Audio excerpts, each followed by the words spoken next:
الذي أرسله بالحق بشيرا ونذيرا وداعيا إلى الله بإذنه وسراجا وقمرا منيرا فقد قال الله تعالى في كلامه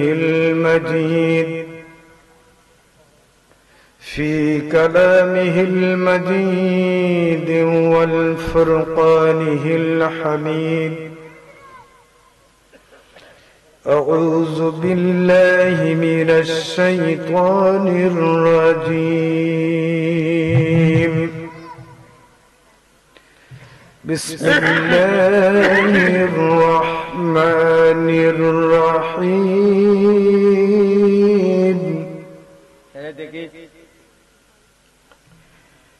لقد كان لكم في رسول الله أسوة حسنة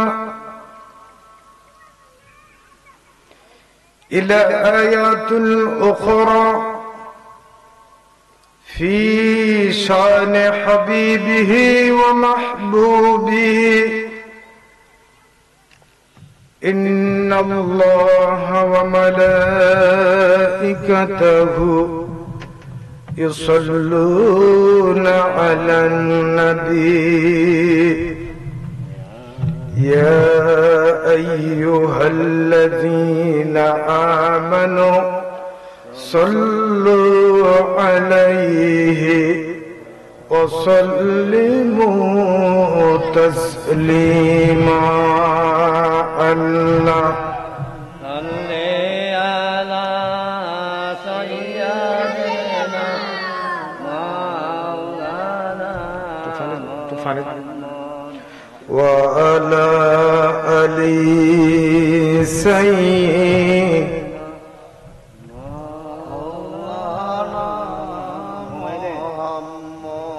মধুর কণ্ঠে জবান ছেড়ে সকলে আমলের নিয়তে নবীজির উপর দুরূদ পড়বেন। দুরূদ পড়লে লাভ না লস? লাভ। যে দুরূদ পড়ছেন স্বয়ং আল্লাহ তাআলা কার উপর? নবীজির উপর। কার উপর পড়ছেন? নবীজির উপর স্বয়ং আল্লাহ তাআলা দুরূদ পড়ছেন। আমরা যদি দুরূদ পড়ি তাহলে লাভ হবে না লস হবে? তো কাজী দুরূদটা পড়বেন মদিনার দিকে তাকিয়ে, যেন রাসূল আপনার দুরূদটা শুনতে পান। আল্লাহুম্মা সাল্লি আলা সাইয়্যিদিনা মাওলানা মুহাম্মদ ওয়া আলা আলি সাইয়্যিদিনা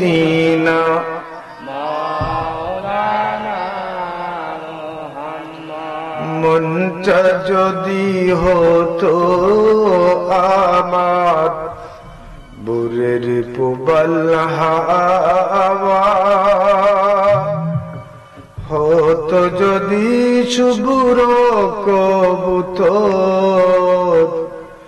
একটা উড়াল দিয়ে যাইতা ওই যে মদিনা শহর। আল্লাহ মারহাবা সাল্লি আলা সাইয়্যিদিনা মাওলানা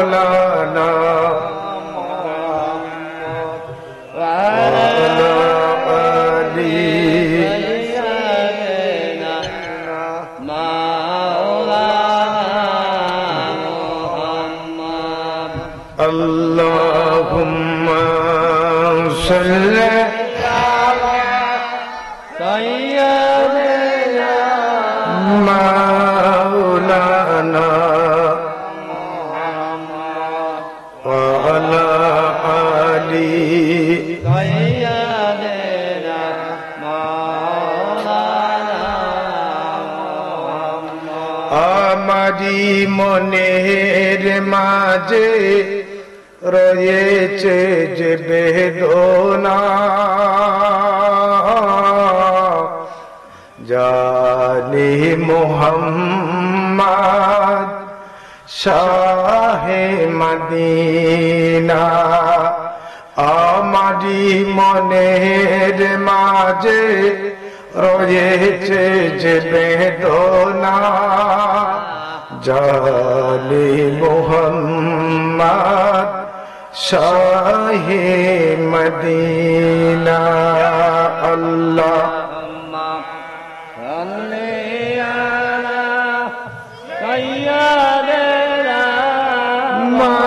মাওলানা ওয়ালা আলী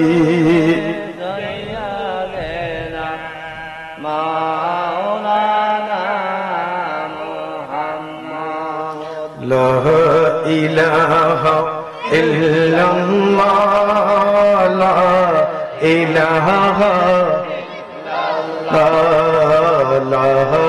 ইলাহা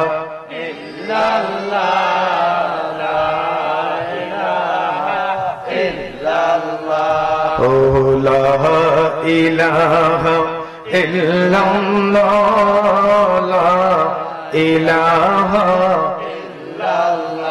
নেই কোনো মাবুদ আল্লাহ ছাড়া, নেই কোনো মালিক আল্লাহ ছাড়া, নেই কোনো মাবুদ আল্লাহ ছাড়া, নেই কোনো মালিক আল্লাহ ছাড়া।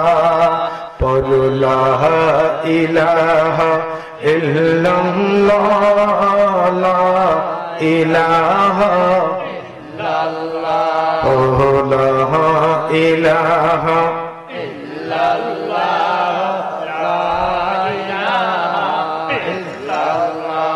ও লা ইলাহা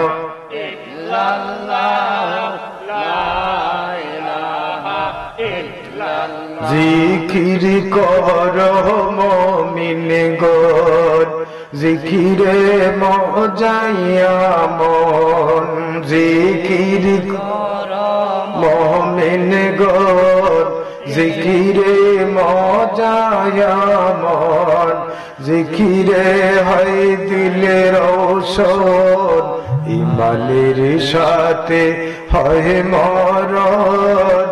লা ইলাহা ইল্লাল্লাহ, লা ইলাহা ইল্লাল্লাহ, লা ইলাহা লা ইলাহা ইল্লাল্লাহ মুহাম্মাদুর রাসূলুল্লাহ সাল্লাল্লাহু আলাইহি ওয়াসাল্লাম।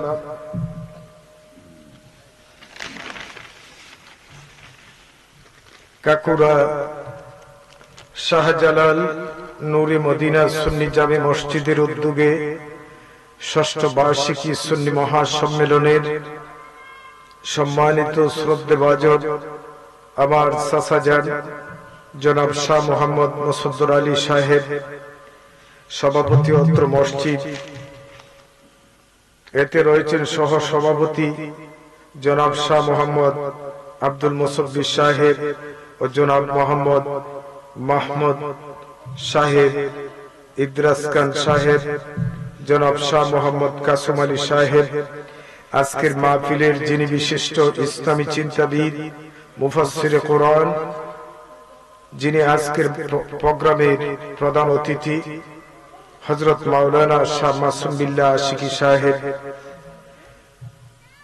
আব্দুস সুবহান জিহাদি সাহেব, ফরহাদ আহমদ নিজাম সাহেব, কারি মুহিবুর রহমান সাহেব, মুজিবুর রহমান সাহেব, দিগর হযরত উলামায়ে কেরাম, আর পোস্টার যিনি দিয়েছেন জনাব মাসুদ খান সাহেব কাকুরা, ও আপনাদের সকলের সহযোগিতায় আজকের এই মাহফিল আয়োজন করা হয়েছে। আপনাদের সবাইকে আমি আমার পক্ষ থেকে ধন্যবাদ জানাচ্ছি। সবে বলি আমিন। আমরা সর্বপ্রথম মনিবের দরবারে লাখ কোটি শুকর জ্ঞাপন করি যে মহান মালিক আমাদেরকে আশরাফুল মাখলুকাত করে সৃষ্টি করেছেন। সেজন্য আল্লাহর দরবারে সবাই উচ্চ কণ্ঠে আওয়াজ দিয়ে বলেন, তিনি কে? যিনি আমাদেরকে আশরাফুল মাখলুকাত করে সৃষ্টি করেছেন, তিনি হচ্ছেন আমাদের রব, তিনি হচ্ছেন আমাদের হায়াতের মালিক, তিনি হচ্ছেন আমাদের মৌতের মালিক, তিনি হচ্ছেন আমাদের ইজ্জতের মালিক, তিনি হচ্ছেন আমাদের মহান আল্লাহ। এখন যদি আল্লাহকে বলি যে আল্লাহ, আপনি তো বলছেন আমাদেরকে সম্মানী জাতি হিসাবে সৃষ্টি করেছেন, তার কোনো দলিল আছে? দলিল আছে তো? আল্লাহ পাক বলছেন লাকাদ কাররামনা বানি আদম, যে মানুষ তোমাকে যে আমি সম্মানী করছি, আমি আমার কালামে ঘোষণা করছি তুমি যে সম্মানী। আমরা সম্মানী না অসম্মানী? আপনারা দেখেন, কোন মেহমান মুসাফির যদি বাড়িতে আসে, আমরা কি খাবারগুলি খোলা মাঠে দেই না ঢাকা রাখি? কেন? সম্মানী একটা মানুষের জন্য সম্মানী খাবার, এবং বরকে যখন আমরা সাগরনা দেই, বরের সামনে, জামাইয়ের সামনে সাগরনা দিলে আমরা কি করি? উপরে দিয়ে একটা খাবার অথবা একটা খাফড় দিয়া, ডাকনি দিয়া এই খাবারটা জামাইয়ের সামনে হাজির করি। তাহলে বোঝা গেল যে উনি সম্মানী মানুষ, এজন্য খাফড় দিয়ে আমরা ডাকিয়ে আনি। ইজ্জত দেই কিনা না? আচ্ছা বলেন তো দেখি, আল্লাহ যে আমাদেরকে সম্মানী বলছেন, কেন বলছেন? আপনার জমিন যে রোপণ করছেন, জমিনের মধ্যে চাউল কি ধরছে না ধান ধরছে? আর ধানের ভিতরে চাউল। এই যে গাছে কলা ধরে, কলা কি শুধুমাত্র চুলাই? আপনাদের এই এরিয়াতে কি চুলাই কলা ধরে? কি জাত কলা? কলার উপরে কাবার আছে কিনা নাই? এটা ডাকনা আছে কিনা নাই? আনারসের উপরে দেখুন তো একটা খাবার আছে, ভিতরে আনারস, উপর একটা বাকল। একটু বুঝেন, কথাগুলি বুঝেন। আল্লাহ বলেন যে তোমাকে কেন আমি সম্মানী বললাম, এজন্যই সম্মানী বললাম। এই মাহফিল যদি গফের জায়গা ভালো লাগে না, মাহফিল থেকে উঠবা। আমি কিন্তু আরব স্বভাবের লোক।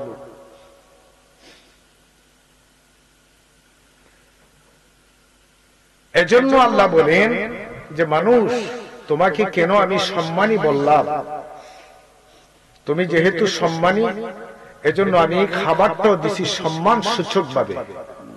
কলার উপর খাবার দিছি, আনারসের উপর খাবার দিছি, চাউল দানের উপর খাবার দিছি, এর ভিতরে চাউল রাখছি। প্রত্যেকটা খাবার, মাছ যে আমরা খাই, মাছের উপর আসিল আছে কিনা নাই? না একদম সুলাই মুলাই? যদি সুলাই থাকতো তাহলে তো এটা শরীর নষ্ট হইল। এজন্য আল্লাহ বলছেন যে মানুষ, তোমাকে আমি সম্মানী বানাইছি। আল্লাহ পাক বলছেন লাকাদ কাররামনা বানি আদম, শুধু তোমাকে আমি এমনিতে সম্মানী করি না, তুমি মানবের জন্য আমি সম্মানী একজন নবী দিয়েছি। কি নবী? আমার নবী হচ্ছেন সমস্ত নবীদের সম্রাট। নবীজি হচ্ছেন সমস্ত নবীদের সম্রাট। আদম সফিউল্লাহ থেকে ঈসা রুহুল্লাহ পর্যন্ত যতজন নবী এসেছেন, সকল নবীদের সম্রাট নবীজি মুহাম্মদুর রাসূলুল্লাহ সাল্লাল্লাহু আলাইহি সাল্লাম। এই নবীর উম্মত আমরা হয়েছি। ঈসা রুহুল্লাহ আল্লাহর কাছে আবদার করলেন যে আল্লাহ, তুমি যদি আমাকে নবী না করে আখিরি জামানার পয়গম্বর নবীজি মুহাম্মদ সাল্লাল্লাহু আলাইহি সাল্লামের উম্মত করতেন, তাহলে তো আমার জীবনটা বড় আনন্দিত হইত। নবী ঈসা রুহুল্লাহ আবদার করছেন। আল্লাহ বললেন যে ঈসা, তোমাকে তো জলিল কদর পয়গম্বর বানাইছি, তুমি আবার উম্মত হতে চাও কেন? যে আল্লাহ, আখিরি জামানার উম্মতের এত মর্যাদা, এত সম্মান যে নবী তারা পেয়েছে, এই নবী ছাড়া হাসরের মাঠে কেউ সুপারিশ করবে না। সুবহানাল্লাহ। নবীজির হাতে থাকবে জান্নাতের চাবি। আল্লাহ তাআলা সমস্ত মানব, সমস্ত নবীদের জন্য আল্লাহ পাক জান্নাতকে তালা মাইরা রাখছেন। যতক্ষণ পর্যন্ত নবীজি মুহাম্মদ সাল্লাল্লাহু আলাইহি সাল্লাম জান্নাতের তালা খুলবেন না, ততক্ষণ পর্যন্ত পৃথিবীর কোন নবী জান্নাতে কদম রাখতে পারবেন না। আমার নবীর হাতে জান্নাতের চাবি। ওই নবীর উম্মত হয়েছে, একটু বুঝবেন, সাবধানে চলবেন। ওয়াজও আসলেন, দুই চারটা গান শুনলেন, ঠিক না রে? আমরা তো গানের পাগল, ওয়াজের পাগল না। ওয়াজটা একটা নাটক, মঞ্চ বানাইছি। যে যত বেশি নাটক দেখাইতে পারে এবেলে ভালো বক্তা। এই দেখো তো আমার চুল টুল আছে কিনা। চুল তো আমারও কম না, যদি আমি লম্বা করি তাহলে মনে হয় ফিট পর্যন্ত যাই। আমরা তো চুলের মোল্লা না। ওয়াজ শুনেন, আল্লাহ পাক কি বলছেন, তুমি কত সম্মানী। মানুষকে আল্লাহ কত সম্মান দিয়েছে। এজন্য আল্লাহ সম্মানী একজন নবীও দিয়েছে। ঈসার গুল্লা পর্যন্ত আবদার করলেন নবীজির উম্মত হওয়ার জন্য। আল্লাহ বললেন, না, তোমাকে উম্মত বানানো যাবে না, তুমি যেহেতু জলিল কদর পয়গম্বর। আহা, এই নবীর উম্মত আপনি আমি হয়েছি সরাসরি। সুবহানাল্লাহ বলেন। সুবহানাল্লাহ। আল্লাহ পাক পৃথিবীতে 104 কিতাব দিলেন। কিতাব কয়খানা? 104 কিতাব। এর মধ্যে সর্বশ্রেষ্ঠ কিতাবের নাম কি? কোরআনে কারীম। সুবহানাল্লাহ বলেন। সুবহানাল্লাহ। কিতাব কয়খানা দিবেন আল্লাহ পাক? 104 100 কয়খানা? এর ভিতরে সর্বশ্রেষ্ঠ কিতাব কোনটি? কোরআনে কারীম। আওয়াজ দিয়ে বলেন, কোন কিতাব? কোরআনে কারীম। এই কোরআন কার উপর নাজিল হয়েছে? নবীজি মুহাম্মদুর রাসূলুল্লাহর উপর। এই কোরআন কি? এই কোরআনকে যদি আমরা বলি, ও কোরআন তোমার বাড়ি কোথায়? আল্লাহ তাআলার কোরআনে কারীম জবাব দেয়, ও দুনিয়ার মানুষ, আমাকে বলেছো আমার বাড়ি কোথায়, তাহলে শোনো, বাল হুয়া কুরআনুম মাজিদুন ফি লাউহিম মাহফুজ। আমার বাড়ি কোথায়? লাউহে মাহফুজ। কোরআনের বাড়ি কোথায়? এরপরে যদি বলি, কোরআন তুমি কেন এসেছো, কি তোমার মিশন? আল্লাহ তাআলার মহাগ্রন্থ আল কোরআন দুনিয়ার মানুষকে ডেকে বলে, ওরে দুনিয়ার মানুষ, আমাকে বলেছ আমি কেন এসেছি। ও দুনিয়ার মানুষ, আমার মিশন হইল মিনাজ জুলুমাতি ইলান নূর। সুবহানাল্লাহ বলেন। সুবহানাল্লাহ। মানুষ যখন আল্লাহ চিনে না, নবী চিনে না, রাসূল চিনে না, হালাল চিনে না, হারাম চিনে না, একে অপরের জমি দখল করে, আমি কোরআন এসে বলে দিলাম, তোমরা ইহদিনাস সিরাতাল মুস্তাকিম। সুবহানাল্লাহ বলেন। সুবহানাল্লাহ। কোন পথে চলতা? এই যে সুন্নতের লাঠি দেখছেন নি আপনারা, এটা কি লাঠি? নামাজ পড়ছে আসরের নামাজ পড়িয়া বেটা উজানের খেতে যত পানি পাইছে সব পানি রে আইলের মাঝে বইয়া ডুলা করছে। ডুলা করেনি? হ্যাঁ, এইরকম মুসল্লি আছেনি বাংলাদেশে? সুন্নতের লাঠি দিয়ে আসরের নামাজ পড়িয়া আইল ডুলা কইরা সব পানি নিজের খেতে আনে, এইরকম মুসল্লি আসেননি? এটার নাম সুন্নতের লাঠি। ইয়াদ রাখো। এজন্য আমি বলি, ও নামাজি, কোরআন দিয়ে নামাজ পড়ো, সমাজ কেন গড়ো না? কোরআন দিয়ে শুধু নামাজি ফল্লা, কিন্তু সমাজ তো করলা না। সুবহানাল্লাহ বলতেন না? সুবহানাল্লাহ। কোরআন দিয়ে শুধু নামাজ পড়লে হবে না, কোরআন আপনার পরিবারে ঢুকাতে হবে। আপনার কোরআনের ভিতরে ব্যবসা নীতি আছে কিনা নাই, আছে, সমাজ নীতি আছে কিনা নাই, আছে, রাষ্ট্রনীতি আছে কিনা নাই, ব্যবহার নীতি আছে কিনা নাই। এই যে সামনে রমজান মাস আইতাছে, দেখুন আমরা ব্যবহার কত তালে যায়, কি গরম, কি মেজাজ, সব খাইজা গড়াইয়া বোরদারো আছে কিনা নাই। রমজান মাসে আমি তো আপনাদের দোয়ায় ইউনিয়নের একজন হাজি মানুষ, আমার দ্বারা অসংখ্য তালাকের মাসালা যায়। তালাক বেশি হয় রমজান মাসে। কি বেশি হয়? কেন? টেম্পারেচার গরম, সব গুছাইয়া ডালে বেঠির দ্বারা। কিন্তু রমজানের কিছু নিয়ম কানুন আছে, আছে কিনা নাই। রোজা রাখলেই যে আপনার রোজা হয়ে যাবে এমন কথা না। রমজান মাসে আপনার চোখ হেফাজত থাকতে হবে, আপনার জবান হেফাজত থাকতে হবে, তাকে আপনি মুক্ত থাকতে হবে। হাত আপনার সাবধান থাকতে হবে। এই তোমার মাইক ঠিক করবে। আমি তো বলছিলাম আগে মাইকান্তায় অন্য আলীগঞ্জ না কোন কিতাব রামগঞ্জ, কত সুন্দর মাইক। রমজান মাসে আপনার জবান হেফাজত রাখতে হবে, চোখ হেফাজত রাখতে হবে। রমজান মাসে দেখুন কুত্তা গেল, এক ধরনের মানুষ আছে কুত্তারও গাল্লা আসেনি, এইটার যখন বুথে ধরছে, রোজা রাখছে, খামাই করছে, সারা দিন বক বক বক, মুরুখ গেলে এইটারে বাইরিয়া মুরুখ ফ্রন্ত মারে। এইরকম ফাগলা আসেননি। তে ফতুয়ার কিতাব অঞ্চল যদি ফাগলা কোনো স্বামী হয় আর গোরের বউলা যদি একটু ভালো হয়, তাহলে ওই স্ত্রী কি করতে জানেননি, তরকারির মধ্যে লবণ কম না বেশি হয়েছে একটু টেস্ট করতো। সুবহানাল্লাহ বলো।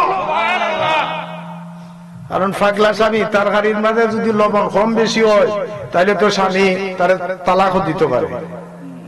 এইরকম ফাগলা আসেনি? এই ফাগলামি কইলুন না, এইরকম ফাগলামি করলে রোজা হইতো না। ঠিক আছে কথা? নিয়ত যদি শুদ্ধ না হয়, কুরবানি দেন, কুরবানির গোশত খাইতে পারবা ঠিক, কিন্তু সওয়াব হবে না। রোজা রাখতে পারবা, উপবাস থাকতে পারবা, রোজা রাখার মতো রাখেন। কেউ আছে দেখুন রোজা রাখে ঠিকই, কিন্তু নামাজ পড়ে না এক ওয়াক্ত। ওই বেটা টেনশনে বালা হয়নি, মাথা গরম। আর একদল এক পার্টি আছে আপনার, এরা দেখুন ইফতারের সময় হোটেলে গিয়া কি মস্তানি করে, গিয়া হোটেলের বয়রে এ তুফান ছুটাই দে, তাড়াতাড়ি দে, ঠান্ডা পানি আন। হয়নি রে, আন ঠান্ডা পানি।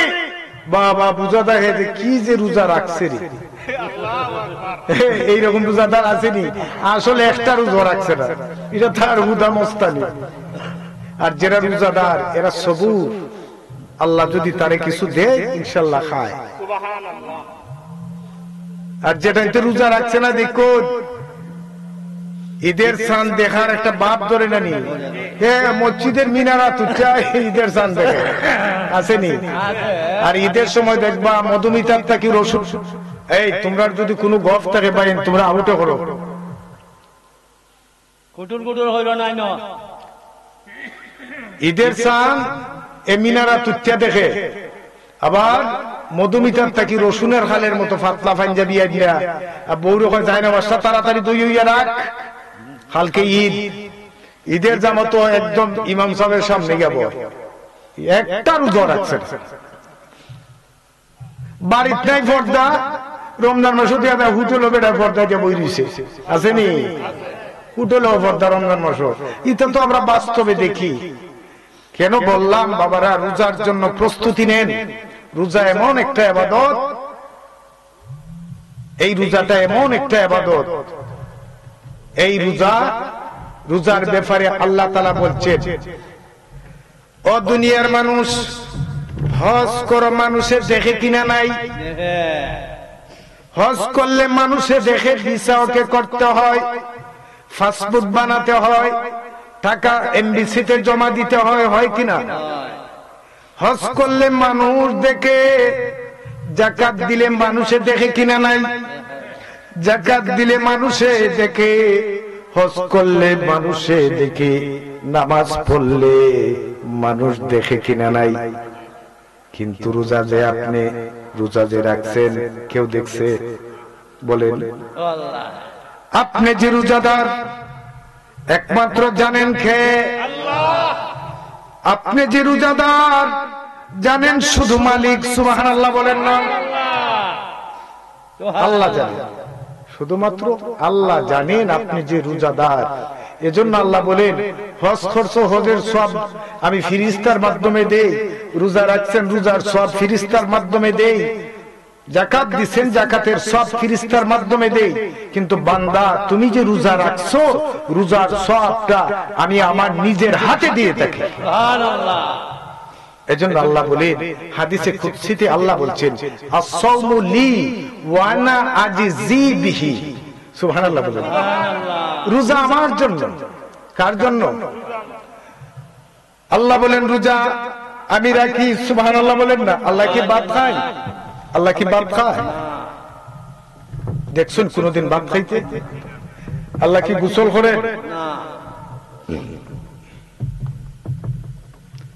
আল্লাহ ভাতও খাই না, ঘুমাই না। আল্লাহ কি ঘুমায়? এক সময় নবী মুসা আলাইহিস সালাম বললেন, আল্লাহ রে, আল্লাহ গো আপনি কি ঘুমান না? আল্লাহ তাআলা বললেন, ও মুসা, আমাকে যখন বলছো আমি ঘুমাই কিনা, তাহলে তুমি মুসা একটা কাজ করো, দুইটা গ্লাস ভর্তি অথবা দুইটা হাঁসের বোতল পানি লইয়া আজকের রাস্তায় তুমি দাঁড়িয়ে থাকো। হুকুম দিয়েছেন কে? আল্লাহ। নবী মুসাকে। উনি তো জলিল কদর পয়গম্বর। হযরত মুসা আলাইহিস সালাম খুব রাগী নবী ছিলেন। তিনি যদি রাগ করতেন মাথার চুল খাড়াও যেত। সুবহানাল্লাহ। এমনি কি কেউ কেউ লেখছেন তাফসীরের কিতাবে উনার টুপি পরে যেত। সুবহানাল্লাহ। চুল খাড়ার সাথে সাথে টুপি পরে যেত। আল্লাহু আকবার। এত রাগী নবী। ওই মুসা নবী আল্লাহকে বললেন যে আল্লাহ আপনি কি ঘুমান না? তো আল্লাহ বললেন আমি ঘুমাইবার আগে তোমার একটু টেস্ট করে লই। তুমি হাঁসের দুইটা বোতলের ভিতরে পানি ভর্তি কইরা রাস্তার কিনারে দাঁড়িয়ে থাকো। তিনি দাঁড়িয়ে রইলেন। রাত্রে যখন কিছু গভীর হলো তখন একটা ঘুমের একটা জাকরা নিয়ে আসে, এটাকে আমরা বলি তন্দ্রা। একটা ধাক্কা দেয়নি? এইরকম ধাক্কা যখন নবী মুসারে মারছে, এই ধাক্কার সাথে নবী মুসা আলাইহিস সালামের হাতের দুইটা পানির পাত্র জমিনে পড়ে চুরমার হয়ে গেছে। আল্লাহ মিস কল দিলেন, এই মুসা কোথায় তুমি? বলে আল্লাহ আমি তো আছি। বলে হাতের গ্লাস কোথায়? বলে হ্যাঁ বলতে পারি না কোথায় গেছে। বলে দেখো নিচে দিছাইয়া দেখেন হাজার হাজার টুকরা হয়ে গেছে। আল্লাহ বললেন, রে মুসা, রাত্রির সামান্য অংশ পর্যন্ত তুমি দাঁড়িয়ে থাকতে পারলে না। আমি আল্লাহ, আমি এমন আল্লাহ, আল্লাহু লা ইলাহা ইল্লা হুয়াল হাইয়ুল কাইয়্যুম লা তাখুযুহু সিনাতুন ওয়ালা নাউম। আমি এমন আল্লাহ, আমার কোনো ঘুম নাই, হানি নাই, আহার নাই, নিদ্রা নাই। সুবহানাল্লাহ বলে। ও মুসা, রাত্রির সামান্য অংশ পর্যন্ত তুমি দাঁড়িয়ে থাকতে পারলা না। তোমার কি হয়েছে? আল্লাহ গো আমারে তো ঘুমে দইরা লাইছে। আল্লাহ বললেন, ওরে মুসা আমি তো ঘুমাই না। আমি যদি ঘুমাই রে মুসা, এই সূর্য কার কন্ট্রোলে? আকাশ কার কন্ট্রোলে? জমিন কার কন্ট্রোলে? আমরা রে ফালেকে আওয়াজে বলেন। জবানে দিয়ে আয় না, হাওয়ায় আল্লাহ আর বাসায় আল্লাহ। আল্লাহর সাথে নিমক হারামি আমরা করতেছি নি? দান হইতেছে জমিনের মধ্যে 20 মণ, আর বিবইতে বাড়ি দেয়। বাড়ি দেয় মানুষের সাথে হাজ্জা করে। সুরকুমালির জমিন হয়েছে 50 মণ, আর আমার এটার মধ্যে 20 মণ। আল্লাহ যে কিতা যে বুঝলাই হয়নি, এটা নাফরমান। আল্লাহ কি তা দিয়ে দিলা আল্লাহ তাআলা নবী মুসারে ডাক দিলেন, ওরে মুসা, রাত্রির সামান্য অংশ পর্যন্ত তুমি সহ্য করতে পারলা না। আমি মাবুদ এমন মাবুদ, আমার ঘুম নাই, আহার নাই, নিদ্রা নাই।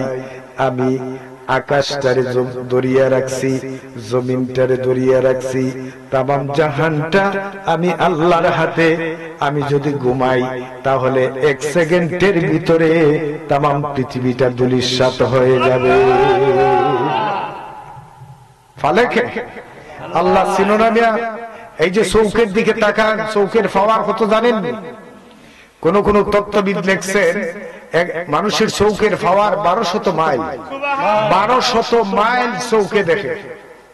এই যে হাতটা, প্রত্যেকটা আঙ্গুলে দেখেন আপনার কবজা লাগানো আছে। যদি এইভাবে খাড়া থাকতো তাহলে বাদ ধরতে পারতামই। এই ব্যবস্থা কে করছে? তিনি খালিক, তিনি মালিক। আল্লাহ ওই আল্লাহরে চিনেন? একটা রোজা ছাড়বেন না, একটা তো নামাজ ছাড়বেন না। কি করে নামাজ ছাড়ে, কি করে রোজা ছাড়ে? রোজার ব্যাপারে আল্লাহ পাক বলছেন, ইয়া আইয়ুহাল্লাযীনা আমানু কুতিবা আলাইকুমুস সিয়াম কামা কুতিবা আলাল লাযীনা মিন ক্বাবলিকুম লাআল্লাকুম তাত্তাকুন। আমিন। ও ভাই, আল্লাহ বলছেন যে রোজা তোমাদের উপর ফরজ করা হয়েছে। 12 মাস না, কয় মাস? একটা মাস রোজা রাখতে পারেন না, বাহানা দিতেছেন রিকশা চালান, বাহানা দিতেছেন দান খাটেন, বাহানা দিতেছেন 5টা-7টা মানুষ আমি কেমনে পালি। ফালার মালিক কে? আহা, একটা বিয়া করলে মার সাথে ঝগড়া লাগছে, মা কইতেছে, বাবা রে আমরা আল্লাহ খাওয়ায়। কে খাওয়ায়? দুরুবেটি মারতো না, সারাদিন রিক্সা বাইতে বাইতে, টমটম বাইতে বাইতে মেরুদণ্ড বুঝুই যার কি। আর তুমি খাও আল্লাহ খাওয়ায়। দেখলাম না তো কোনদিন আল্লাহ পাক আমারে কিচ্ছু দিতে। নাউজুবিল্লাহ বলে। এখন মায়ে কইল, বাবা রে ঠিকই আল্লাহ খাওয়ায়, তোমারে আমারে পৃথিবীর মানুষে যতটা চলমান জীব আছে প্রত্যেকরে আল্লাহ পাক খাওয়ান। তাইলে আল্লাহ কিভাবে খাওয়ায়? আজকে ভাত খাইতাম না।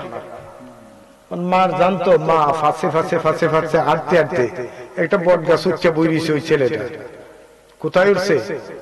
বট গাছ। এখন মা ডাকতেছে, রাত্র গভীর হয়ে গেছে, ছেলেটা আর গাছ থেকে নামে না। মা এই বাতের তালাটা গাছের নিচে রাখছে।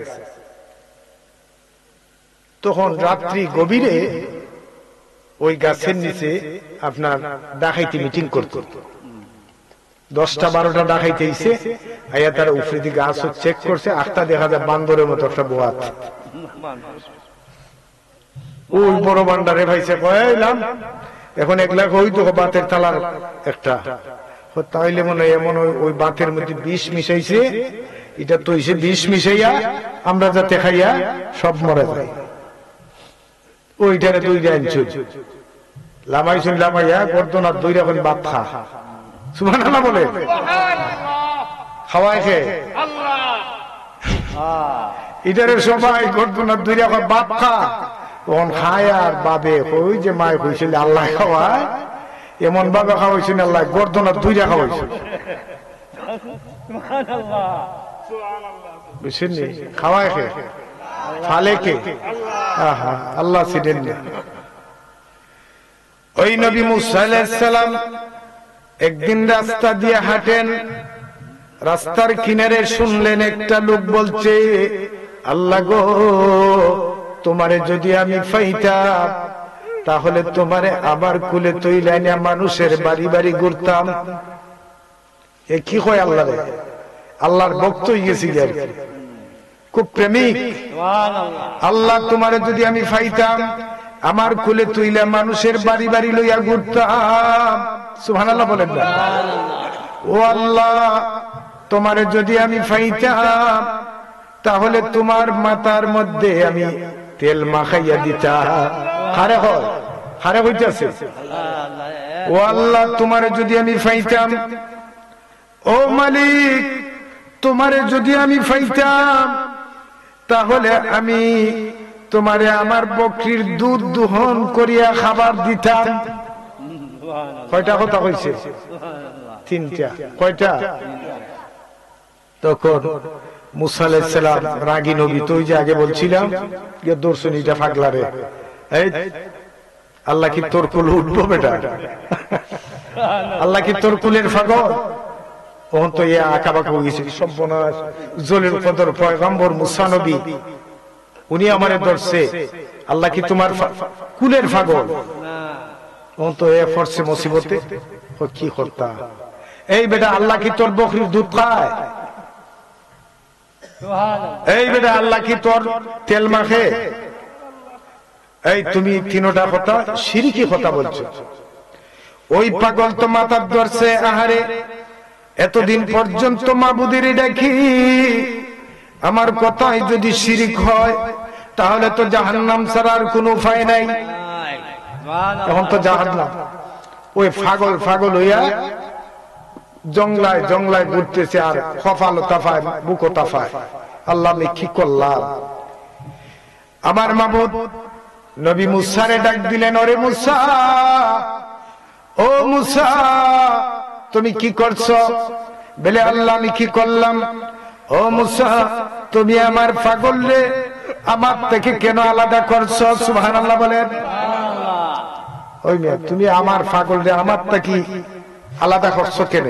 বলে পাগল বলতে এই যে জঙ্গলার ভিতরে একটা লোকরে তুমি বলছো না যে সে আমারে কুলে নিত, তার বকরির দুধ খাওয়াইতো, এরপরে আমারে তেল মাখাইতো, ওই লোকটারে তুমি আলাদা করছো না? বলে না। ও আল্লাহ আমার স্মরণ হইছে।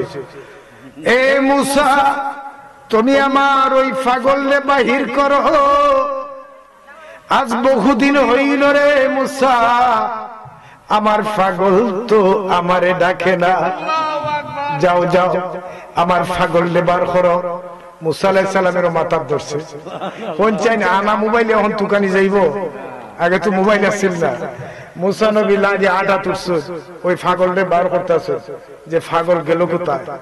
কুস্তে কুস্তে ফাইলা পাইয়া গিয়া হইলা যে বাইরে তুমি যে রাস্তায় আসলা, যেভাবে তুমি তোমার মালিকরে ডাকছো ওইভাবে ডাকো। আপনারা মনে করতে আছেন যে যারা আলিম হইছে এরই মনে জান্নাতে যাইব। এই মাহফিলের ভিতরে জান্নাতি মানুষ আছে কিনা নাই? আছে কিনা নাই? যাও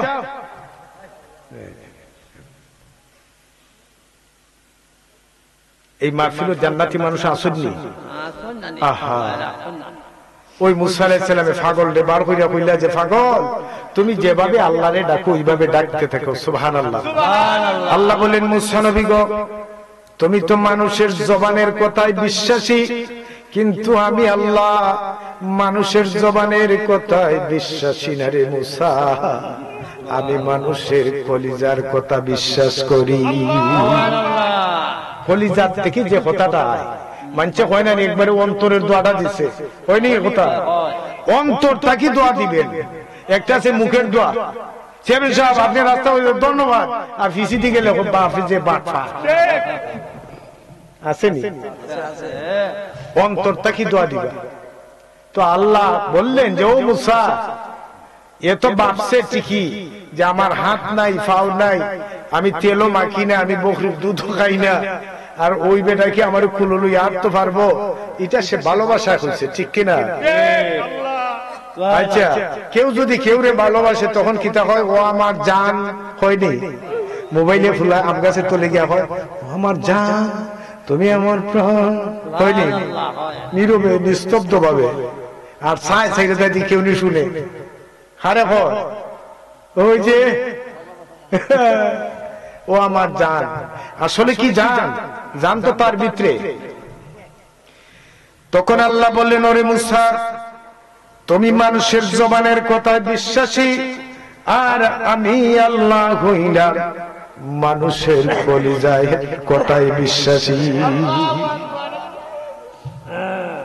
ইবাদত করবেন, রোজা রাখবেন, রোজা রাখবেন, নামাজ ছেড়ে দিবেন, নামাজ ছাড়বেন, তাহলে নামাজও পড়বেন, রোজাও রাখবেন, জান্নাত দিয়ে সব আপনাদের। আর কেউ পাবে না? সুবহানাল্লাহ والحمد لله لا إله إلا الله سبحان الله والحمد لله لا إله إلا الله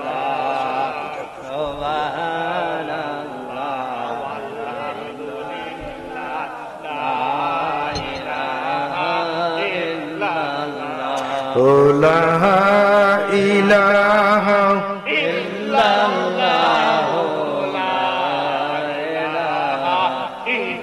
الله سبحان الله والحمد لله لا إله إلا الله سبحان الله والحمد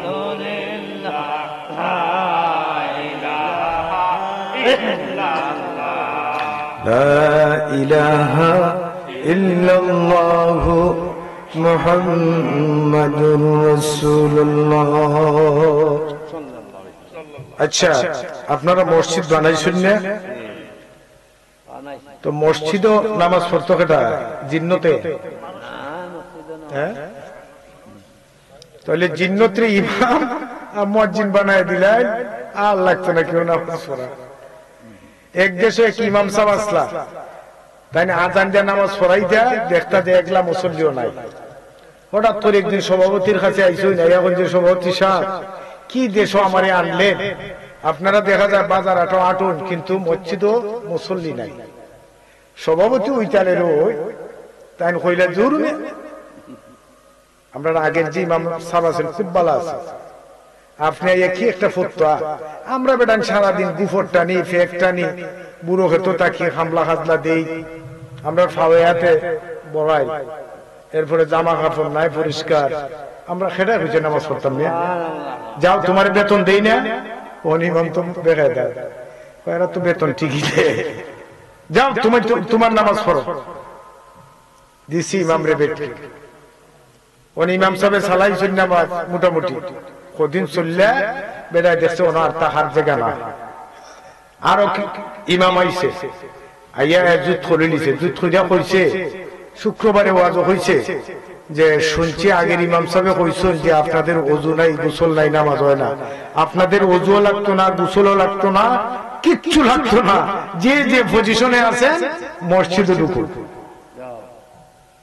ইমামও যে কোনো তালে গেছেন কি ইমাম তো এক বছরের উপরে থাকে না কোনো মসজিদ দুনিয়ার যত আজাব আছে ইমামের মাথা আসেনি ইমামরে টেনশন যদি দিতে মারিলে বেতন দেন জো আজাদ আর আজাদ দেন কুটি কুটি আজাদ আর ইমামের উপরে বদনাম ইমাম সাহেব যেমন দেখলাম রাস্তা তো ভাই কি টাকার সাথে মারতে ইমাম সাহেব যেমন দেখলাম ও মুখ বেটির সাথে মারতে দুনিয়া গেল রে ইমাম কি জিবরাইল ফেরেশতার ভাই তাহলে বেটা তো আমরা মতো মানুষ কথা বলতেই হবে এখন সেই ইমাম সাহেব আইছে আয়া দেখছে যে তার উযু নাই গোসল নাই সুরত মুরত কুস্তা নাই বলে ওই বেটা তোরা এটা কইছে মসজিদ হইতে ওই বে তোমার বাড়ি কোন না আপনার আগের ইমাম সাহেব হইছে এটা বস গেছে তুই এই করে যে ভাই তুই আবার কোন তালের ইমাম আসলে সুবহানাল্লাহ ওই বেটা ইটা একটা মসজিদ আইতো না ইটারে আমি তাল ধরাইছি তুই কি আমাকে উযু গোসল করা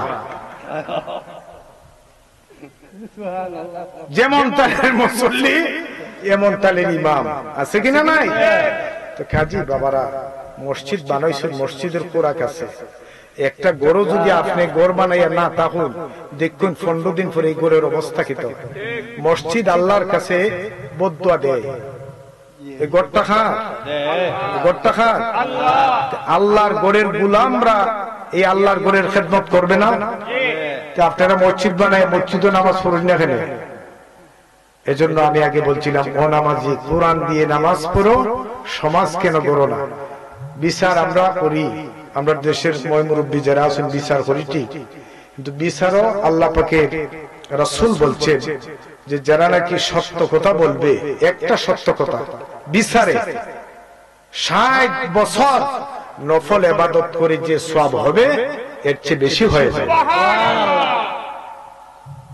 এখন এর যে বিচার অন্ত ফাল্টাইলাই হযরত উমর যদি থাকতা কিতা বুঝু প্রত্যেকটা বিচারে অন্তত পক্ষে 10-12টা লোকের কল্লা হাতলা দেয় ঠিক কিনা হযরত উমরের নিজের ছেলের তাই কল্লা কাটি দিছো দুর্গামাইয়া মারসুদনি এজন্য কোরআন তোমার বিচারে নিতে হবে এজন্য কোরআন তোমার পরিবারে ঢুকাতে হবে এজন্য কোরআন তোমার নামাজের ভিতরে ঢুকাও কোরআন তোমার বঙ্গভবনে ঢুকাও কোরআন তোমার গাড়ির ভিতরে ঢুকাও গাড়ির ভিতরে কোরআন আসেনি কোন কবে আপনি দিয়ে আর একটা ওয়াজ করলাম আমি গেলাম কোম্পানিগঞ্জে এক মাহফিলে আমার বুকের পকেট থেকে মোবাইল নিয়ে গেছে কি নিচে কেটা হ্যাঁ তাহলে কোরআনটা আপনার গাড়ির ভিতরে ঢুকাইতে দিন যদি আপনি বুঝতা যে চুরি করলে হাত কাটা যাইব তাহলে তো আপনি আর আমার মোবাইলটা নিতেন না এজন্য কোরআন আপনার বুড়ো খেতে রাইল নেন এই যে বললাম সুন্নতের লাঠি দিয়া ফানি আনেন দেখা রাখেন আসরের নামাজ কয় রাকাত বলেন আসরের নামাজ 8 রাকাত দেখা চাইরা বেড়ায় পরে 16 রাকাত আসেনি কোন গেছে কলিমুদ্দিন সাহেব গেছে ওই মিয়া আপনি দি আমার ফাকনা দান খাওয়াই লইতে আসো না ভাই তুই নামাজ পড়লাম আর কি আসেনি ইতালের মুসল্লি আসেনি আহা আমরা গড়ের ভিতরে আগে গড়টা শুদ্ধ করে এজন্য আল্লাহ বলছেন কু আনফুসিকুম ওয়া আহলিকুম নারা জান্নাতে যাইবা ঠিক আছে সব আমরা জান্নাতি মানুষ আলহামদুলিল্লাহ বলেন একটা মানুষ জাহান্নামে যাবে না আল্লাহ চায় না মানুষকে জাহান্নামে দিতে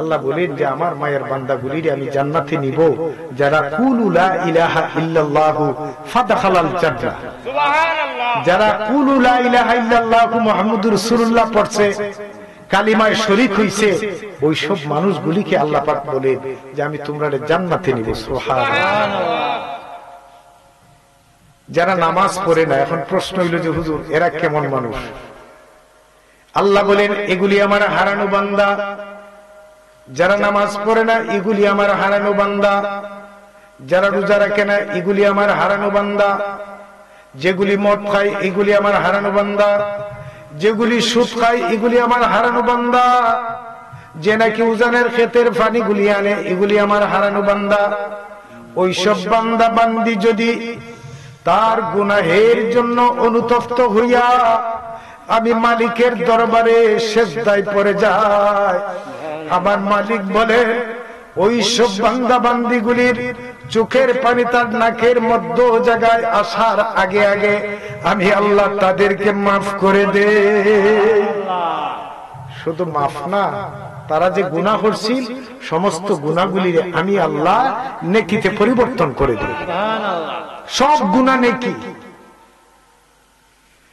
আল্লাহ পাক বলেন ওরে দুনিয়ার মানুষ যেভাবে হযরত ইয়াকুব আলাইহিস সালাম নিজের ছেলে হযরত ইউসুফ রে হারিয়ে বিরহ বেতায় কাঁদতে কাঁদতে নবী ইউসুফ আলাইহিস সালামের আব্বা ইয়াকুব নবীর চক্ষু অন্ধ হয়ে গিয়েছিল ঠিক কিনা নিজের সন্তান হারাইয়া নবী ইয়াকুব আলাইহিস সালামের চোখ অন্ধ হয়ে গেছে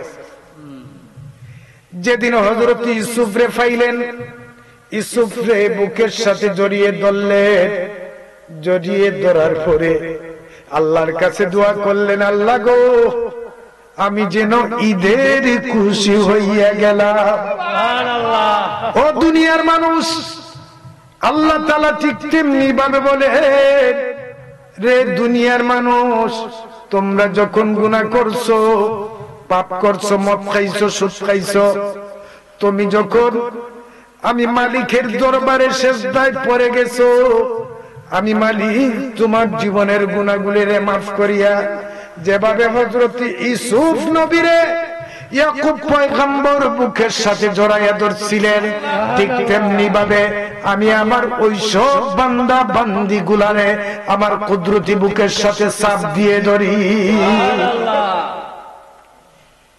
আল্লাহ মায়া করুননি আমরা আল্লাহ যদি মায়া না করতা আকাশ থেকে দেখুন তো বরফের টুকরা পড়ে যদি এই টুকরাগুলি লোহা হইতো কি হইতো লোহা হইলে ওই যে গত বৈশাখে একবার হইছিল নি, আমি নিজে দেখছি আমার বাসার টিনগুলি আপনার একবারে ফুকা ফুকা হয়ে গেছে। আমার বাচ্চা কাচ্চা আরেক বাসার গিয়ে যান বাঁচাইছে, সামান্য হালকা। আল্লাহ তো বলেন, সূরা হাদীদ নামে একটা সূরা আছে কোরআনে কারিমে, আমরা যে সমস্ত তাফসীর নাই, তাফসীরের নামে আমরা বক্কর চক্কর শুরু হয়েছে, বুঝছেন নি আপনারা? খালি রাজনীতি, ফেক নীতি, আমারও কত দিব, আর হুজুরে বইরে দি চায় যে প্রোগ্রাম দিয়ে আর একটা কদুহু আছে না, যখন গিয়ে তো অ্যাটেন্ড করতে হইব আপনার 10:30 আছে না মেম্বার সাহেব, গৈরি দি চায়। আমরা এগুলা গৈরি উইলে চাই না। আমি আমার গাড়ি ভাড়া ফকেটে লইয়া ঢুকি, আল্লাহ ভরসা, আলহামদুলিল্লাহ বলে। আমি আপনাদের তো মোটামুটি কিছু লেখাপড়া করছি, আপনাদের এই সন্তান আমার এবারও শুরু পরীক্ষায় দিতে থাকবে কিয়ামত পর্যন্ত, যতদিন বাঁচি। আমি একদিকে হাদিস মুহাদ্দিস, একদিকে মুফতি, এবার দিতেছি আপনাদের দোয়ায় তাফসীর। শিক্ষা শেষ নাই এখনো। আমি মনে করি আসলে আমার ইলিম নাই। আমাকে যদি বলেন যে বিসমিল্লাহ তাফসীর করেন, আমি পারবো না। আর আমরা যে সব কি মস্তানি দেখেন, আমরা সব গুনাহগার। আমরা কি সব গুনাহগার। গুনাহ যদি মাফ নিতে হয়, কার কাছে মাফ চাইব? আল্লাহর কাছে। তো আমি বলছিলাম যে আমরা হচ্ছি শ্রেষ্ঠ উম্মত। আমরা কি উম্মত? স্মরণ আছে আপনাদের? শ্রেষ্ঠ নবীর শ্রেষ্ঠ উম্মত। আপনাদের আদর্শ আমাদের আদর্শ থাকতে হবে শ্রেষ্ঠ। রাসূলুল্লাহর কাছে যে মানুষ মুসলমান হইছে, কেমনে হইছে বলেন তো? রাসূল কি গল্লা দিবাইরিয়া মানুষকে মুসলমান বানাইছেন? না। আল্লাহ বলছেন ফাযাক্কির ইন্নামা আনতা মুযাক্কির। ও নবী, আপনাকে আমি আল্লাহ ডান্ডা হাতে দিয়ে পাঠাইনি। আপনি নবী মানুষকে বুঝান, নসিহত করেন, উপদেশ দেন।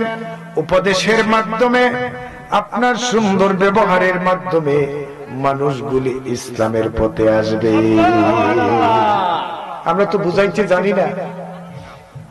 হযরত আবু বকর সিদ্দিকের আমলে কোর্টের দায়িত্ব আছে হযরত উমরের। জজ কোর্টের দায়িত্ব, গরম মানুষ তো। হযরত উমর যে রাস্তা দিয়ে চলতেন, ওই রাস্তা দিয়ে আপনার 7 দিন পর্যন্ত শয়তান যাইতো না। কে যাইতো না? আপনারা কথা বুঝতেছেন? 7 দিন পর্যন্ত শয়তান ওই রাস্তা দিয়ে যাইতো না।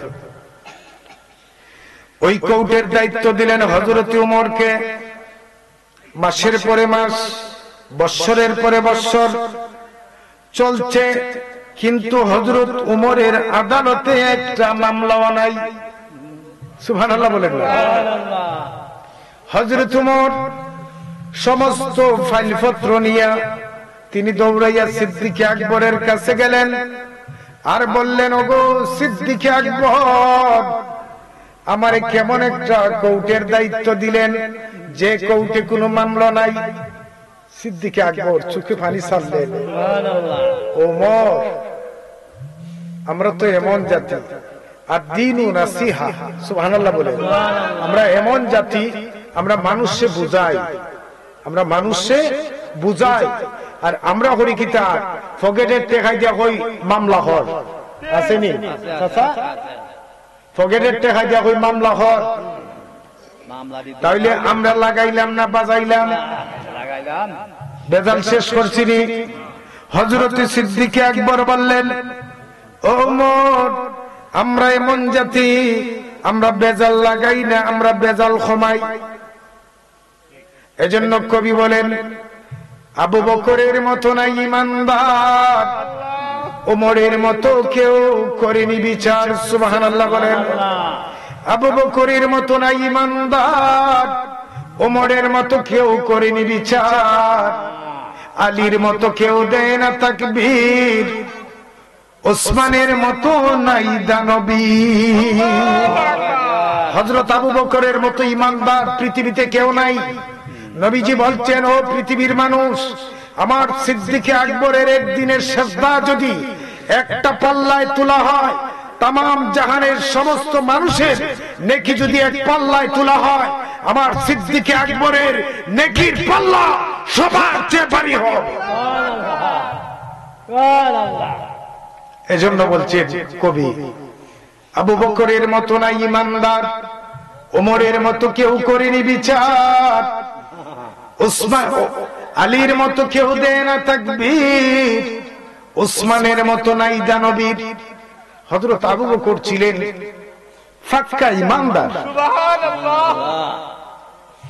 আর হযরত ওমর ছিলেন শ্রেষ্ঠ বিচারক, আর হযরতে উসমান ছিলেন দানবীর, আর আলী ছিলেন বড় একজন যোদ্ধা। সুবহানাল্লাহ। আলীর তাকবীরে কাফির বেঈমানদের হাতে তলোয়ার পড়ে যেত। আমার ভাইরা, তো হযরতে ওমর রাদিয়াল্লাহু তাআলা আনহু আবু বকরের কাছে যায় বললেন যে আবু বকর, আমারে এমন একটা দায়িত্ব দিলেন যে কোর্টে কোনো মামলা নাই, মোকদ্দমা নাই, কি করতাম? তিনি বললেন, না বসো, থাকো, তোমাকে তো ভাতা দেওয়া হচ্ছে, বেতন তো পাও। আমার ভাইরা, হযরতে ওমর রাদিয়াল্লাহু তাআলা আনহু যখন খেলাফতের দায়িত্ব নিলেন, তিনি মুসলিম বিশ্বের শাসক, 61 লক্ষ বর্গ মাইলের শাসক, যার শানে আল্লাহ তাআলা কোরআনে কারীমের 20টা আয়াত নাজিল করেছেন। কার শানে? হযরত ওমরের শানে 20টা কোরআনের আয়াত নাজিল হয়েছে। তিনি ছিলেন 61 লক্ষ বর্গ মাইলের শাসক। আমরা তো একটা ইউনিয়নের চেয়ারম্যান হইলে গেরানের যন্ত্রণা জানবাছে না, আছে কিনা? নাই। কি যে গেরান, একটা ইউনিয়ন, আর তিনি ছিলেন 61 লক্ষ বর্গ মাইলের শাসক। হযরত ওমর বলতেন, ওই আমার দেশের জনগণ, জানিয়ে রাখো, যদি ফুরাত নদীর তীরে একটা কুকুরও পানির তৃষ্ণায় মারা যায়, আমি ওমর আল্লাহর আদালতে জবাব দিতে হবে। আমার বন্ধুরা, হযরত ওমর রাদিয়াল্লাহু তাআলা আনহু তিনি নিশির রজনীতে নিজের বৃত্ত আসলামকে সঙ্গে নিয়ে মানুষের বাড়ি বাড়ি তিনি ঘুরতেন, কে কষ্টে আছে আর কে সুখে আছে। হযরত ওমর মানুষের বাড়ি বাড়ি ঘুরতেন, কে কষ্টে কে সুখে আছে। হঠাৎ করে একদিন দেখলেন একটা পল্লীর ভিতরে একটা মা শিশু বাচ্চাদেরকে সান্ত্বনা দেয় আর বলে, বাদ দিতেছি, বাচ্চারা কান্দে, মা বাদ দাও, বাদ দাও, বাতের জন্য খাবে। ও মা, শুধু একদিন নয়, 3 দিন পর্যন্ত তুমি আমরারে দুঃখা দাও, বাদ দিতেছি। এই 3 দিনের ভেতরে কি তোমার রান্না শেষ হয় না? সুবহানাল্লাহ বলো।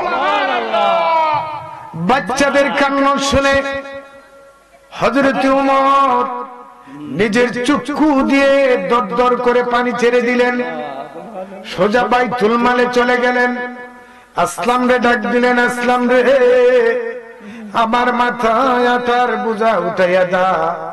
আসলাম বলল, হুজুর, আপনি এত বড় একজন রাষ্ট্রপতি, আপনি এত বড় একজন সম্রাট, আপনার মাথা আমি কি কইরা দেই? আসলাম রে, না না না না, রাত্রিতে তোমার কোনো কাজ নাই, তুমি ঘুমাও। আমরা হইলে মেনতিরে হইলাম নাকি, তা বস্তাটা নাও বেটা, তাড়াতাড়ি রহিমুল্লাহর বাড়িতে নিয়ে দিয়াই দিই, ঠিক আছে কিনা? না, আমরা রাত্রিতে মেনতিরে ঘুমাইতে দিই না। আর হযরত ওমরে কি বলছেন? আসলাম, আমার মাথায় তুল আটার বস্তা। তিনি বস্তা লইয়া ওই মহিলার বাড়িতে চলে গেছে, যাইয়া দরজাতে নক করলেন, মা দরজা খুলো। মহিলাটি দরজা খুলল, খোলার পরে হযরত ওমর নিজের হাতে রুটি বানাইয়া বাচ্চাদেরকে খাবার দিলেন, খুলে নিলেন, একজন রাষ্ট্রপতি হয়। সুবহানাল্লাহ বলেন।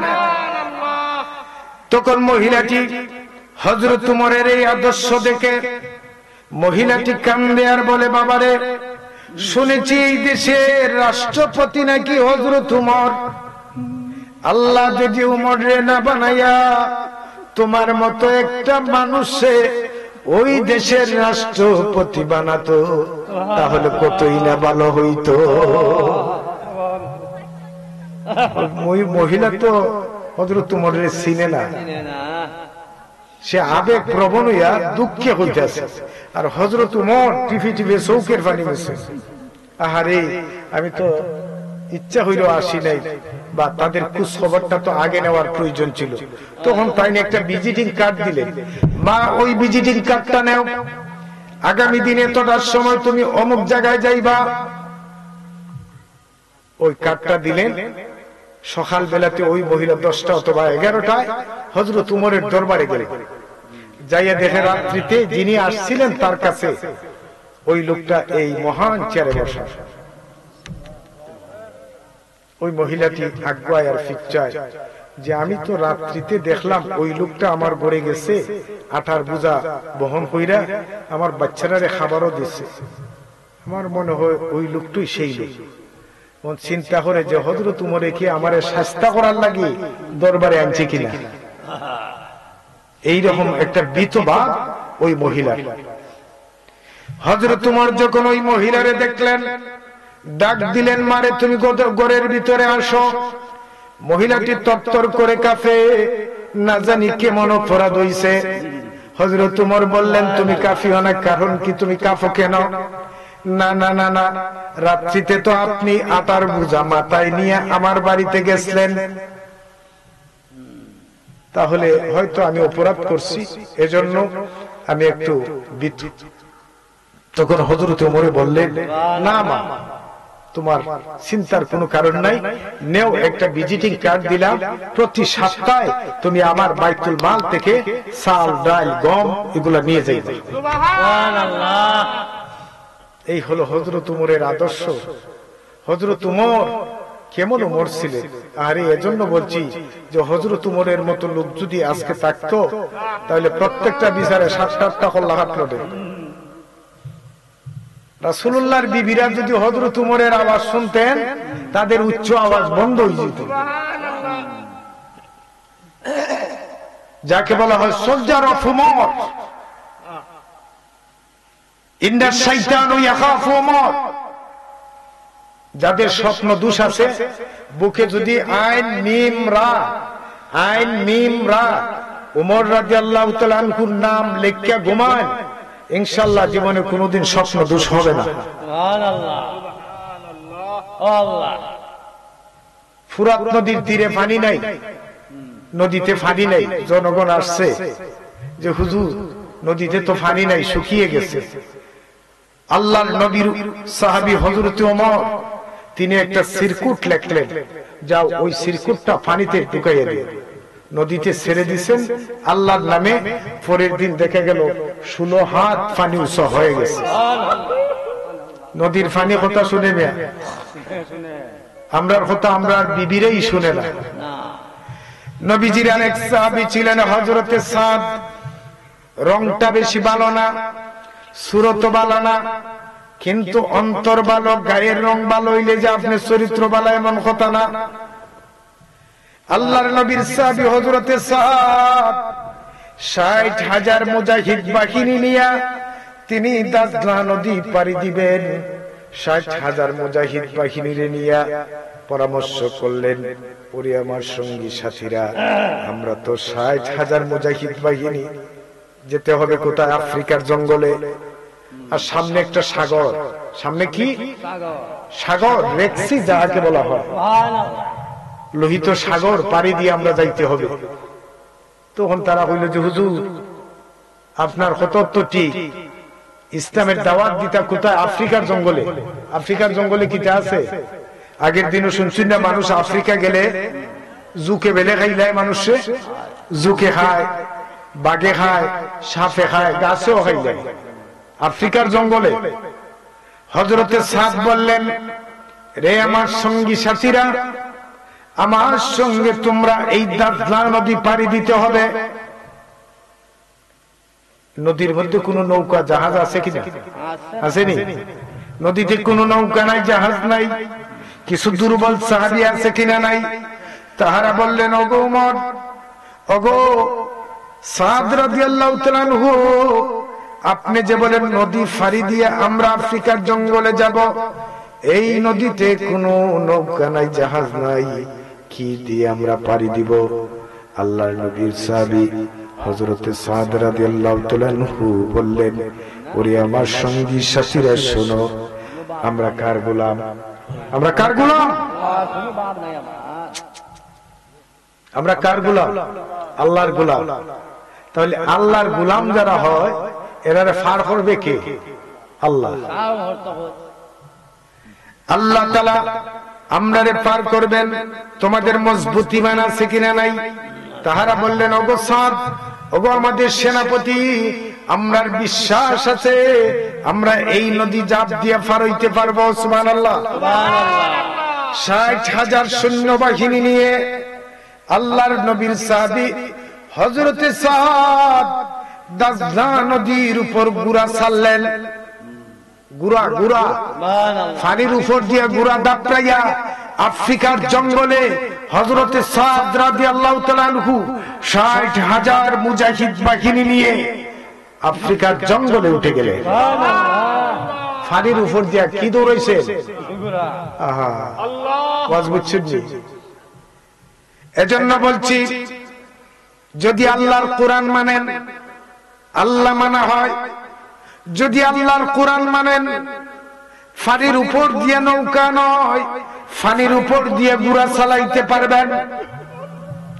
অনেকে বলেন যে হুজুর, বছরের পর বছর নামাজ পড়ছি, কিন্তু একটা নামাজ জানি না কবুল হইছে কিনা।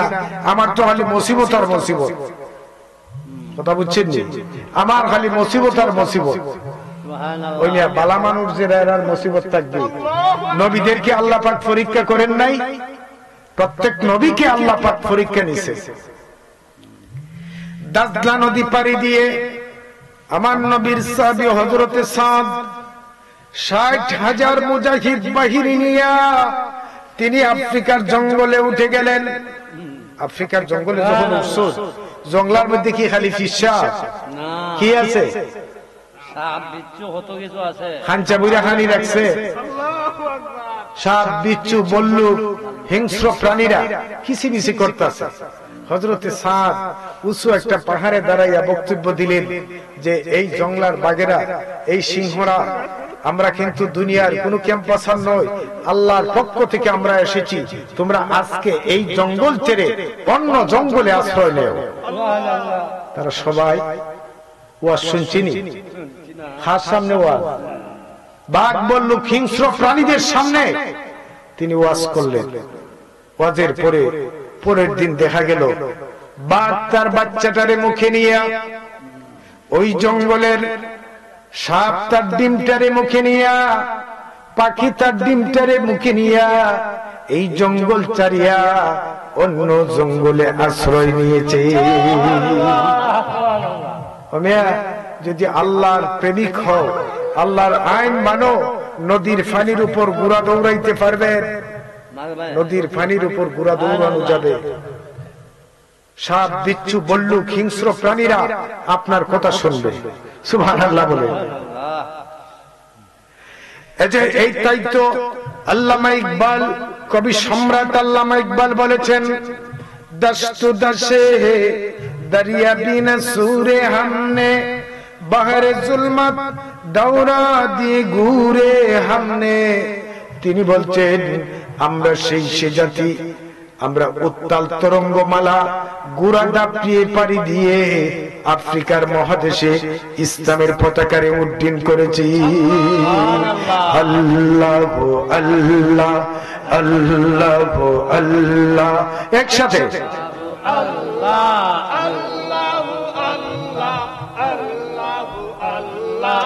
আল্লাহ আল্লাহ আল্লাহ আল্লাহ আল্লাহ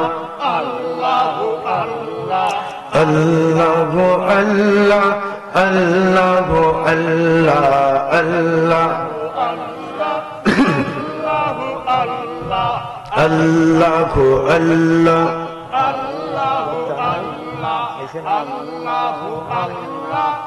তোমরা বিশেষ অতিথি এসে না, তাই না? অত লেট করে গেল। আল্লাহ আল্লাহ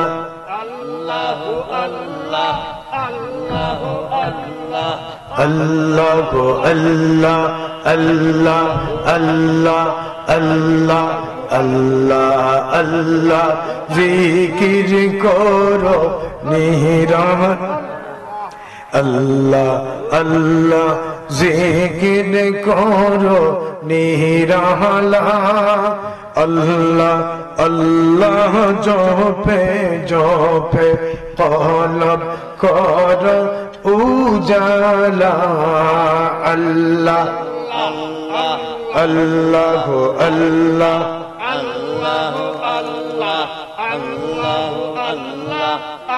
জুড়ে জুড়ে আল্লাহ আল্লাহ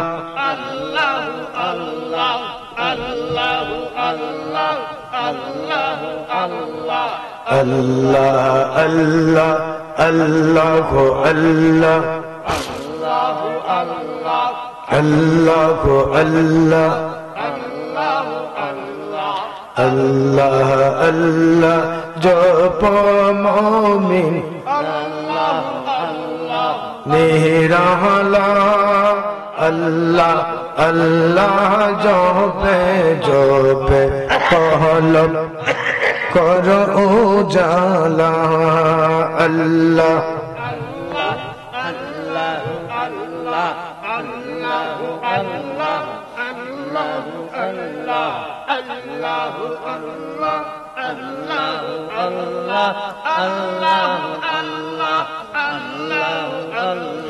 لا إله إلا الله محمد সাল্লাল্লাহু আলাইহি ওয়াসাল্লাম। আপনারা আসলে এবার মানুষ এত কম কেন বুঝলাম না, বুঝি না আমি সাকরা না, শুধু সব জায়গায় মানুষ এখন কম, আর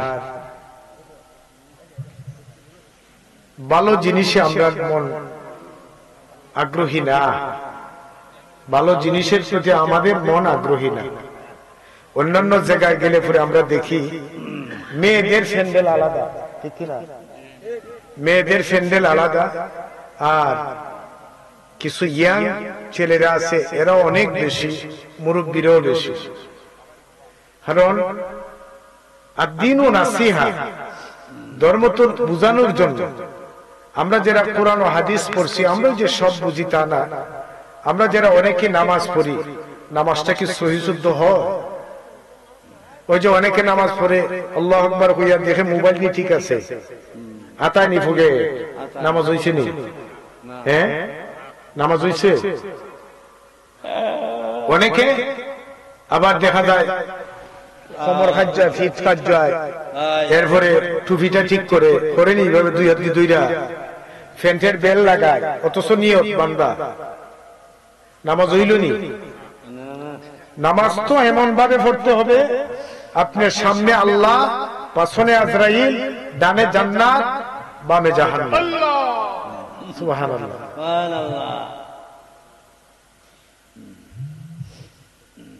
তো অনেকে আমরা ফজরের নামাজের দারদারি নাই, জোহরের নামাজের দারদারি নাই, নামাজ বলতেই আমরা নাই। তো কবি বলছে কেমন করে ঘুমাও মানুষ, আরে ফজর করে কাজা, এমন তো হতে পারে জোহরে জানাজা, ঠিক কিনা? জোহরে যে জানাজা হইব আপনি জানেননি? এই যে দেখেন পানির বোতল, এটার একটা এক্সপায়ার ডেট আছে, আসেনি? যেমন 2024 থেকে 2025-এর 7 পর্যন্ত চলবে, এটা এক্সপায়ার ডেট। কিন্তু আপনার আমার ডেট আছে নি লেখা?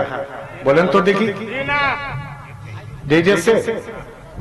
এই জন্য আমি বলি মনরে এখন তোর হতে পারে মৌতের ডাক, এখন তোর আসতে পারে মৌতের ডাক, গুরুস্থানের একটু মাটি বায়না করে রাখ রে, গুরুস্থানের একটু মাটি বায়না করে রাখ। আরে কাদোস কেন শিশুর মতো, এমনই তো হয় এই তো জীবন, কারো দেয়া তোর তো জীবন নয় রে, তোর তো জীবন নয়। আরে এই জীবনটা কি আপনার আমার দিচ্ছেন কে? এজন্য পাঁচ ওয়াক্ত নামাজটা পড়বেন। নামাজ পড়লে মনটা ভালো থাকে।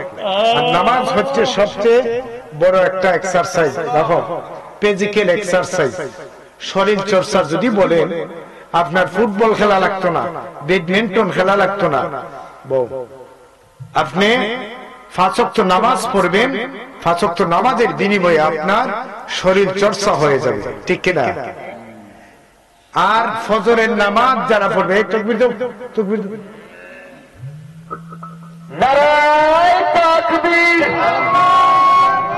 নারায়ে রিসালাত। বিভিন্ন তত্ত্ববিদরা লেখছেন সূর্যের এই যে নতুন একটা সূর্য ওঠে না পূর্ব দিকে, উঠেনি?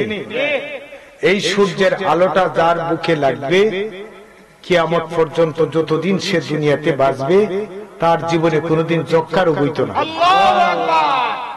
ওই যে অজু করি আমরা, অজুর সময় গার মাছে করিনি, গার যে মাছে করি দেখুন একটা গুল হাড্ডি আছে, আসেনি? গোল হাড্ডি, এই হাড্ডির উপর যদি অজুর ফানি লাগে, যতদিন পর্যন্ত লাগবে, যতদিন আপনি অজু করবেন, এর ভিতরে জীবনে কোনোদিন আপনি পাগল হইয়া মারা যাইতে না, ব্রেন স্ট্রোক হইতো না। নামাজি মানুষ স্ট্রোক করিয়া মারা যায় না, কালী মানুষ সিপ করিয়া মারা যাইবে। নামাজের উপরে সুন্দর নিকাফাত নাই। অজুর ফানি হইল আপনার বিউটি পার্লারের একটা মেডিসিন, সুবহানাল্লাহ। পাঁচ ওয়াক্ত অজু যারা করবে, চেহারা এমনিতে সুন্দর হয়ে যাবে। নামাজিদের মন বালা, নামাজিদের শরীরের গেরান আছে, আতর লাগায়নি। আর যদি এটা নামাজ পড়েন, এটা উল্লুক, উল্লুকের মতো হুসমা গন্ধ করে, গাড়ির বইলে এটার গন্ধের যন্ত্রণা গাড়ির পাওয়া যায় না। আর যারা নামাজি পাঁচ ওয়াক্ত, তাদের পোশাকটা সুন্দর এবং ইস্তারি এবং ফাঁকসাপ থাকে কিনা নাই? এটা নামাজ নাই, রোজা নাই, পেশাব করিয়া ফানিও লয় না। যেটা দাঁড়াইয়া পেশাব করে, এদের কিডনি যায় আগে, কিডনি নষ্ট হয়। তারা যারা দাঁড়াইয়া পেশাব করবা, কিডনি নষ্ট হইব। Islam complete code of life, complete code of Islam. Islam এমন একটা জীবন বিধান, যে জীবনের মধ্যে, যে ইসলামের ভিতরে কোনো নোংরামি নেই। তো কাজেই আমি আমার সংক্ষেপে যাহা কিছু আলোচনা করলাম, আপনাদের বিশেষ মেহমান উনি